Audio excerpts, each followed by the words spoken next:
Welcome back at magandang araw po sa inyo lahat mga kababsi. So ngayon dumating na po ang order from Lazada mga kababsi na in-order natin. Dumating po kaninang umaga. Ito po yung box po na i-unbox natin ngayon kung ano talaga yung laman ito. So ito yung in-order natin na back tail light po na meron siyang brake light sing-sing. So it means pag nag-brake po siya, so mag-spotlight po siya sa likuran pa iwas po aksidente na mangyari po. So ito po yung i-unbox natin ngayon. So mag-start na po tayo mga kababsi.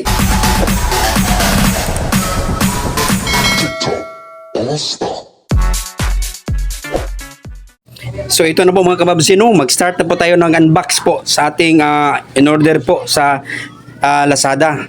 So tingnan natin mga kababsi kung ano talaga yung loob nito.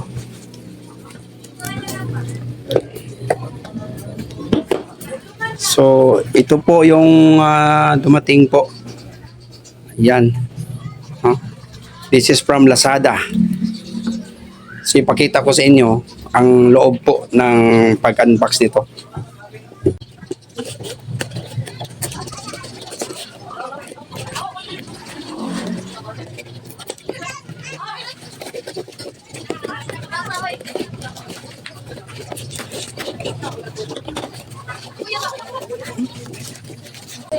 Maganda yung pagkapalot mga kababsi, oh. Mayroon po siyang ang neat na carton po, no? So tingnan po natin yung laman, no? From Rock Bros mga kababsi. Ito Rock Bros po, no? Bicycle, brake light, bike tail light. So ito yung nakalagay po. So i-unbox pa natin ito. Open pa natin yung box.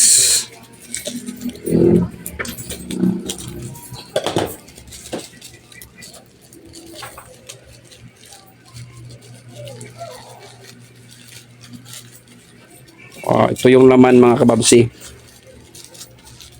Yan. Wow. Ang Q5. Rock Bros. Q5. So, ang nakalagay niya dito, mayroon siyang Chinese character. IP65. No? Sa likuran, Rock Bros.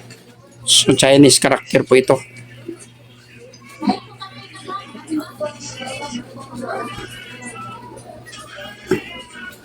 So, tingnan natin ang loob.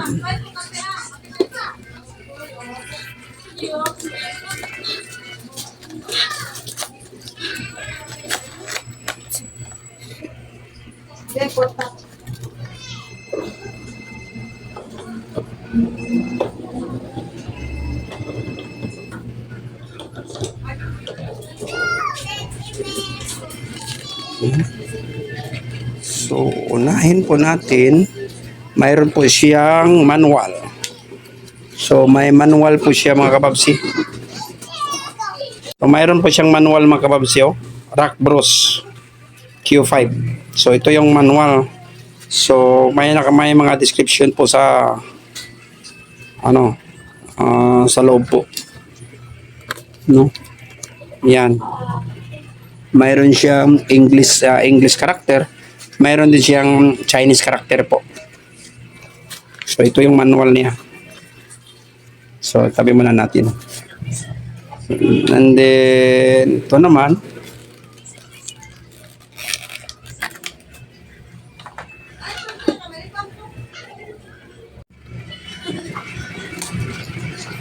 Ito naman siya mga kababsi.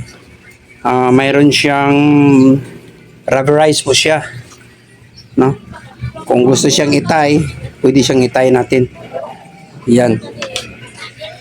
Ito naman.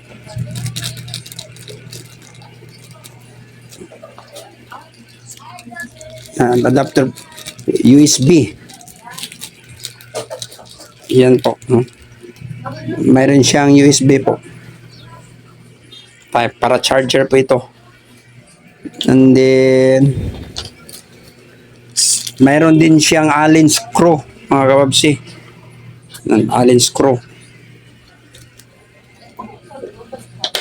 Then ito naman yung para siyang clip po, dalawa. Then, yung main po, ito. Yan. So, siya. So, ikabit natin ito mga kababsi. Pagkatapos na to, natin. So, during night time, ipakita ko sa inyo kung paano gumana ito.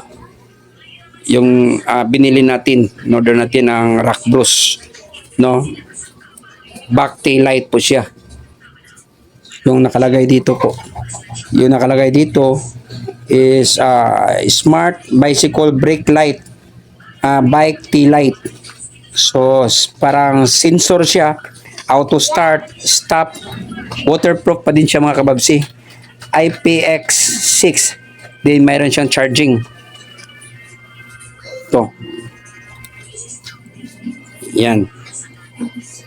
From Rock Bros. Then nakita ko to sa online, mas maganda daw ito. Yung tingnan natin kung ano talaga yung ilaw niya. Kung totoo ba siyang sensor po siya. No, pag mag-brake ka, umilaw siya. Okay. So i-attach natin ito mga kababsi sa back po ng ating mountain bike po na nabili po natin. At ipakita ko sa inyo mga kababsi kung gaano kalakas po ang ilaw niya. Ito na po mga kababsi, no? So ito yung hub po ng ating tail light. Yan, ito yung tail light natin na in orders. Yan, may dalawa po siya clip.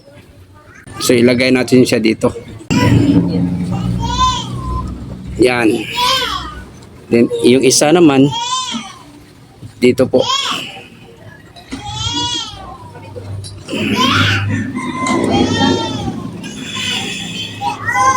Yan. At dito natin siya ilagay. Mga kababsi. Yan po. Sinsya na po kayo po mga kababsi sa mga tao po dito. Ang ingay po nila. Napakaingay sa mga tao po mga kababsi. Yan. Yan po. So, i-tight natin ito.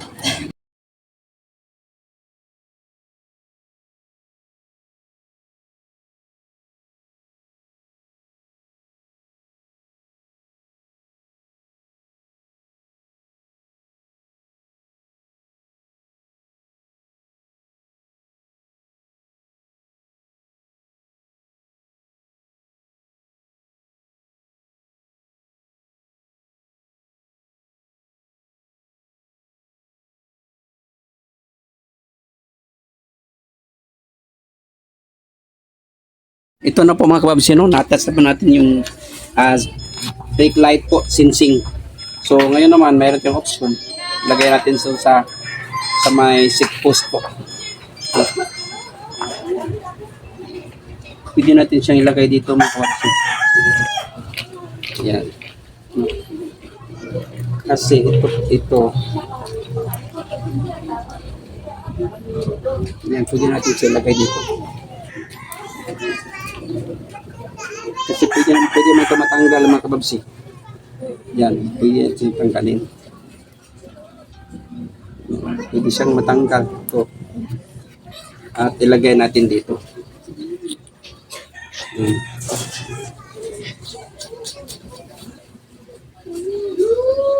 Ito yung second option po mga kababsi.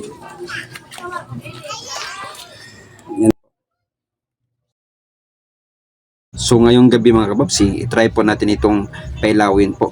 So kung gaano kalakas po ito at gumagana ba yung brake sensing po ng ating Rock Bros tail light po. Ito na po mga kababsi, no, ang actual po sa pag-try ng ating back tail light po at gumagana po yung brake light system po niya.